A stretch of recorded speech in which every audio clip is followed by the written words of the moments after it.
Good morning. It's Thursday, September 28th, and I'm ready for the heat treat today. So I showed you the knives yesterday that are customs, and then I grabbed 3 boning knives that were basically ready. I just had to do grind lines and then stamp and straighten. So I'll have 3 boning knives and then 2 paring knives, basically same state. I just grabbed them and did the grind lines, and then 1 little Japanese-esque kitchen utility knife.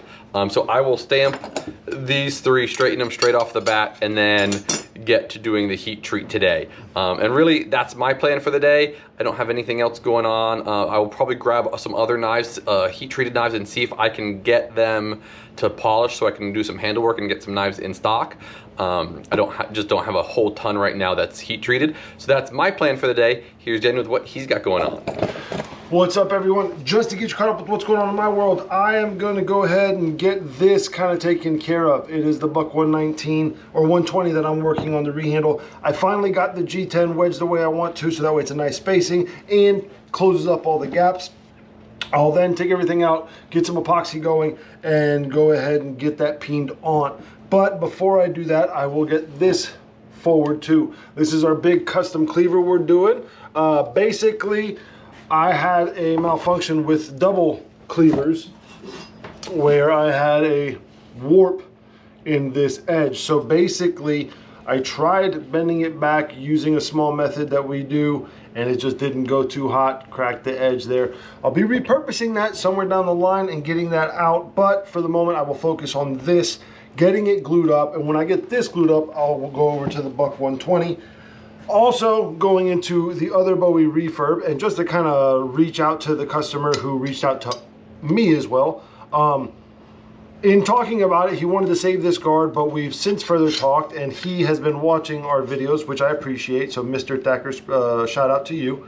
We're gonna go ahead and change up the guard. He really liked the fact that I enjoy doing these things and decided to give me artistic freedom, which I'm pretty excited about. It's always cool when a customer sees that and then appreciates that and goes ahead and lets you do your thing. So I will definitely be a little bit more invested in this to come up with something really cool that I enjoy doing, and we'll show some progress on that sometime either later this week or next. But that will be pretty much the gist of my day, and whatever else comes in per usual. We're gonna go ahead and go in our showroom with our guy and discuss a small knife with our guy, Russell. What's up, bud? It's good. What do we got today? Today we have the massive Benchmade Partial Immunity. So this is a automatic access lock firing California legal automatic.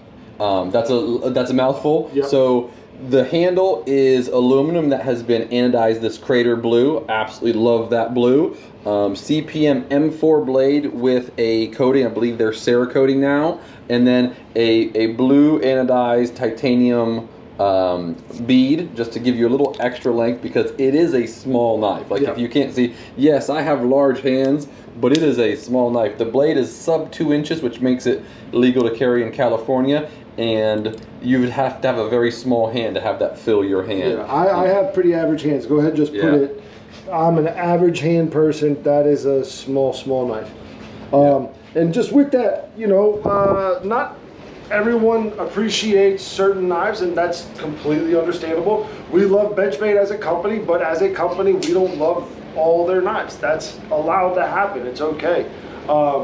There are people who do love this knife. Shout out to Trevor Garland, who also reached out to us on social media, who loves this series. So it's really about what fits not just your needs, but sometimes your state laws as well, which in California, you can't have big automatics. This is an automatic that you can have. It is stylistically very nice. I will preach on Benchmade's anodization and colors on their aluminum, which I do appreciate. You know, it's one of the things we talk about with Benchmade. They do some things really well, and every now and then they'll try something, and it's either going to get a hit or a miss. If it's a miss, you won't see it again probably. Otherwise, just like a good company, they'll get behind it and do something really good with it if it starts to hit. No biggie, y'all. It's a cool little knife. You don't have to hate on it too much. If you do, there's plenty of other options out there for you. Just take a look, I promise. There's a lot. But anyways, we'll wrap it up here, y'all. Sorry about the rant. We'll see you on the next one. Peace.